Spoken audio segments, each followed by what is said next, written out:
Hello दोस्तों, स्वागत है आप सभी का हमारे इस यूट्यूब चैनल पे। तो इस वीडियो में हम लोग जानेंगे क्लास 10th के एनसीईआरटी मैथ प्रश्नावली 1.1 के क्वेश्चन नंबर को हल कैसे करें। तो आइए वीडियो में आगे बढ़ते हैं। पहला क्वेश्चन हमारा बोल रहा है निम्नलिखित संख्याओं का एचसीएफ ज्ञात करने के लिए यूक्लिड विभाजन एल्गोरिथ्म का प्रयोग कीजिए। पहला क्वेश्चन 135 और 225 का एचसीएफ ज्ञात करना है यूक्लिड विभाजन प्रमेय का प्रयोग करके। तो चलिए सबसे पहले करते क्या है, यहाँ ए भी चुन लेते हैं। क्या ए भी चुन लेते हैं। यहाँ ए बराबर सबसे बड़ा दोनों में कौन है, 225 है, ये हमारा ए हो जाएगा। जो सबसे बड़ा रहेगा वो हमारा ए हो जाएगा। ए बराबर 225 तथा जो बच गया वो हमारा बी हो जाएगा 135। 135 हमारा बी हो गया। अब चलिए हम नीचे लिखेंगे लिए यूक्लिड यूक्लिड विभाजन विभाजन एल्गोरिथ्म से, यूक्लिड विभाजन एल्गोरिथ्म से क्या होता है सूत्र, ए बराबर बी क्यू प्लस आर। ए बराबर बी क्यू प्लस आर। ए की जगह हमारा कितना है 225, 225 लिख देंगे। बी बी हमारा कितना है 135, 135 लिख देंगे। गुणने क्यू नहीं मालूम प्लस आर नहीं मालूम। यहाँ पे क्यू और आर हमको सोचना है। कितना सोचेंगे कि 225 आ जाएगा। 135 में 2 से गुना करेंगे तो कितना आ जाएगा 270, यानी कि इससे अधिक हो जाएगा। इसलिए यहाँ पे मेरा क्यू कितना रहेगा 1 रहेगा और आर कितना रहेगा, आर कितना जोड़ेंगे कि 225 आ जाएगा। तो आर 90 जोड़ेंगे तो कितना आ जाएगा 225, 9 3 12 225।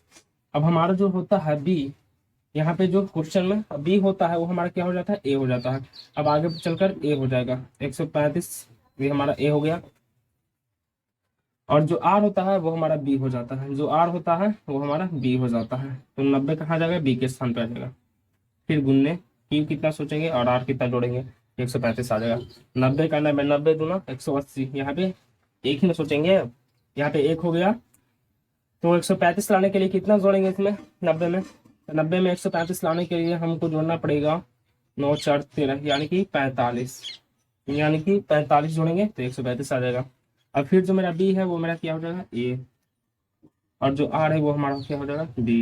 यहाँ पे कितना सोचेंगे और कितना जोड़ेंगे, जब तक शेष 0 नहीं आ जाए तब तक हमें क्रिया करते रहना है। तो यहाँ पे कितना सोचेंगे कि 90 आ जाएगा, तो 45 दूना 90, यानी कि शेषफल मेरा कितना आ गया 0। शेषफल मेरा कितना आ गया 0। शेषफल मेरा कितना आ गया 0। अब चलिए 90 बराबर 45 गुने 2 प्लस 0, यहाँ तक आ गया। अब हमारा क्रिया समाप्त हुआ। अब क्या करना है, जो बी होता है वही हमारा आंसर होता है, जो बी होता है वही हमारा आंसर होता है। इसलिए कितना का सी था 225 और 135, इसलिए 225 135 का HCF बराबर 45, ये हमारा हो गया आंसर। इसको नोट कर लीजिए बच्चों। चलिए तो दूसरा नंबर क्वेश्चन है मेरे पास 196 और 38,220 का HCF ज्ञात करना है। सबसे पहले करना क्या है, यहाँ ए और बी चुनना है। यहाँ पे ए कौन है 38,220, सबसे बड़ा कौन है ये, तो ये मेरा क्या हो गया ए, बच गया जो बी। यहाँ ए बराबर 38,220, ये हमारा ए हो गया, तथा बी बराबर 196 हमारा बी हो गया। इसलिए यूक्लिड विभाजन प्रमेयिका से, यूक्लिड विभाजन प्रमेयिका से ए बराबर बी क्यू प्लस आर, ये सूत्र को हमेशा लिखना है। ए बराबर बी क्यू प्लस आर। ए मेरा कितना है 38,220 मेरा ए है, बी कितना है 196, क्यू सोचना है और आर सोचना है। तो 196 में कितना से गुना करेंगे कि मेरा इतना आ जाए 38,220 आ जाए, या जोड़ेंगे। तो क्या करना है, चलिए भागा देके देखते हैं, इसको इससे भागा देते हैं निकल जाएगा। 38,220 है ना, 38,220 इसको भागा दीजिए 196 से, 196 से भाग दीजिए। 196 दूना 2 बार में लगेगा तो बेसी हो जाएगा, 2 बार में लगेगा तो बेसी हो जाएगा, इसलिए 1 बार में लगाइए। 196 12 में से 6 गया 6, ये बच गया 7, 17 में 9 गया 8, 2 में से गया 1। अब उतारेंगे ऊपर से 2 उतारेंगे। अब कितना बार में लगा, तो लगाइए यहाँ पे 9 बार में। कितना बार में 9 बार में, 9 6 की 54 की 4, 5 से 5, 9 9 81 का 5, 81 या 5 86, 86 की 6 हासिल 8, 9 का 9, 9 8 17, यानी कि कितना है 1764। 12 में से 4 गया 8, 15 में से 6 गया 9, 7 7 कटकम कुटम खटम कुटम। अब 2 तक हो गया, ऊपर से उतारेंगे 0, 980, 980 196 को कितने में भाग देंगे? 900 से आ जाएगा। तो 5 मिनट में लगाइए। 6 पच्चे 30 की 0 हासिल 3, 9 पच्चे 45 से 3 48 की 8 हासिल 4, 5 का 5 6 9, 980 पूरे पूरे कट गया, यानी कि मेरा शेष पर 0 आ गया। और कितना आया भागफल? 195। तो यहाँ पे कितना आ जाएगा मेरा क्यू यानी भागफल मेरा कितना है 195।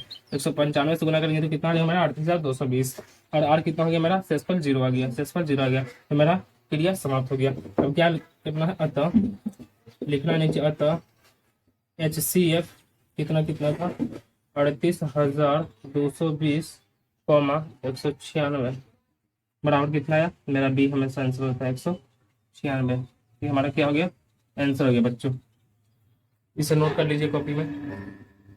तो चलिए थर्ड नंबर क्वेश्चन को देखते हैं। थर्ड नंबर क्वेश्चन बोल रहा है 867 और 225, 867 और 225 का निकाला है। यहाँ पे ए चुन लीजिए। यहाँ पे ए बराबर 867, सबसे बड़ा ए 867 तथा बी बराबर कितना हो जाएगा? 255, 255 लिखिए। इसलिए यूक्लिड यूक्लिड विभाजन प्रमेय का से, यूक्लिड विभाजन प्रमेय का से, यूक्लिड का प्रमेय कैसे लिखते हैं? ए बराबर क्या होता है? B Q plus R. A हमारा कितना है? 867। बी हमारा कितना है? 255। 255 में कितना से गुना करें और कितना जोड़े कि आ जाए मेरा 867। 255 में भागा दीजिए तो 867 को, 867 को 255 से, 255 से भागा दीजिए। 3 बार में लगाइए तो पंक्ति आई 15 की 5 हासिल 1, पंक्ति आई 15 की 5 हासिल 1, पंक्ति आई 15 16 6 हासिल 1, 3 6 7 765। 3 बार में 765, 7 में से 5 गया 2, 6 में 6 गया 0, 8 में 7 गया 1, यानी कि 102 में आया। 102 शेषफल आया। 3 बार में कटा। यहाँ पे गुना में 3 करेंगे, यहाँ पे गुना में 3 करेंगे। आर की जगह कितना लिखेंगे? आर की जगह 102 लिखेंगे, आर की जगह 102 लिखेंगे। अब 255 जो है मेरा ए के रूप में बदल जाएगा। 255 मेरा ए हो गया और आर हमारा बी हो गया। तो 2 गुने कितना करेंगे कि 255 आए। 102 गुने 2 204 प्लस 102 गुने 2 204 प्लस यहाँ पे है 204 माइनस कीजिए तो 51 कितना आएगा? 51 मेरा आर आ गया। अब फिर मेरा डी जो है यहाँ पे बी जो है ए बदल जाएगा, ए के रूप में बदल जाएगा, तो ये हो गया 102 और 51 जो है आर जो है वो बी हो जाएगा। तो 51 गुने 51 में कितना से गुना करे कि 102 आ जाए। 51 में कितना से गुना करे कि 102 आ जाए। तो 51 में 2 से गुना के लिए 51 दूना 102 आ जाएगा और शेषफल भी हमारा 0 आ जाएगा। तो मेरा तो शेषफल अब 0 आ गया, तो आगे ठीक है तो करना नहीं है। अब मेरा आंसर हो जाएगा। यहाँ पे लिखिए अतः HCF 867 और 255 बराबर बी आंसर होता है 51। हमारा आंसर हो गया। इसे कॉपी में नोट कर लीजिए। चलिए क्वेश्चन नंबर 2 को देखते हैं। क्वेश्चन नंबर 2 बोल रहा है दर्शाइए कि कोई धनात्मक विषम पूर्णांक 6q+1 या 6q+3 या 6q+5 के रूप का होता है जहाँ की कोई पूर्णांक है। तो सबसे पहले करना क्या है? सॉल्यूशन में लिखना है मान लेना है माना ए कोई धनात्मक विषम पूर्णांक है। माना एक धनात्मक विषम पूर्णांक है जिसके लिए माना एक धनात्मक विषम पूर्णांक है जिसके लिए बी बराबर ये क्या होता है? बी की प्लस आर होता है। तो बी बराबर कितना हमारा पास दिया है? 6 दिया है। बी बराबर कितना दिया है? 6। तो माना एक धनात्मक विषम पूर्णांक है जिसके लिए बी बराबर 6 तथा आर बराबर आर हमेशा बी से छोटा होता है। 0 1 2 3 4 5 ये हमारा क्या हो गया? आर हो गया। माना एक धनात्मक विषम पूर्णांक है जिसके लिए बी बराबर 6 तथा आर बराबर इतना। चलिए अब जांच करते हैं। पहला करना है जब आर बराबर 0 हो। जब आर बराबर 0 हो तो इसलिए ए बराबर क्या होता है? B Q plus are.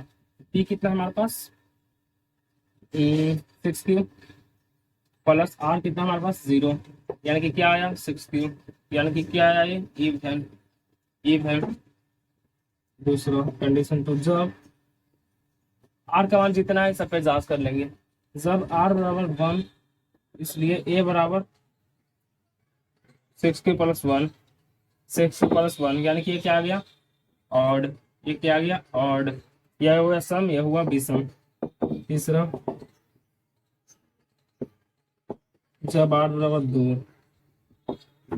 चौथा क्या है, जब आर बराबर 3। और पांचवा क्या है, जब आर बराबर 4। छठा क्या है, जब आर बराबर 5। यहाँ तक दिया हुआ है मेरे पास कंडीशन। ये बनाते हैं, जब आर बराबर 2 तो इसलिए ए बराबर क्या हो जाएगा, 6 + 2, यानी कि ये हमारा क्या हो गया, इवन।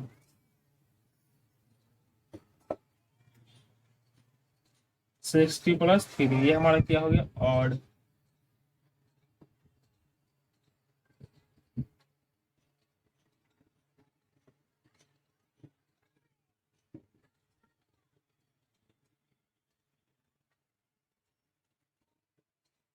ऑड मान ए कोई धनात्मक विषम पूर्णांक है जिसके लिए b बराबर 6 तथा r बराबर 0, 1, 2, 3, 4, 5। r हमेशा b से छोटा होता है। जब r बराबर 0 तो इसलिए a बराबर 6 + 0, dq + r की जगह पे 0, r की जगह पे जो जो मान दिया है वो मान पुट करना है और उसके बाद देखना है कि ये सम है या विषम।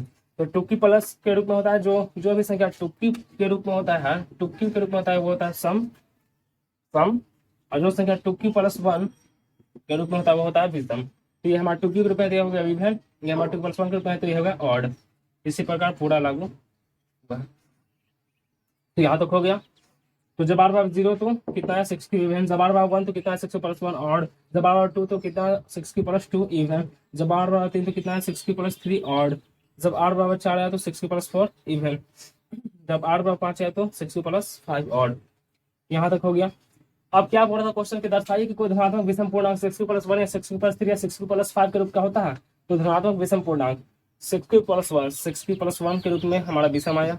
6 की +3 के रूप में भी हमारा विषम आया। और 6 की +5 के रूप में भी हमारा विषम आया। तो इसे नोट कर लीजिए, आगे बढ़ते हैं।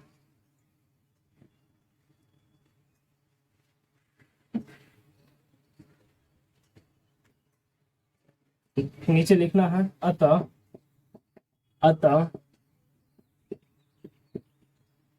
कोई भी धनात्मक विषम अतः कोई भी धनात्मक विषम पूर्णांक 6 की +1 या 6 की +3 या 6 की +5 के रूप का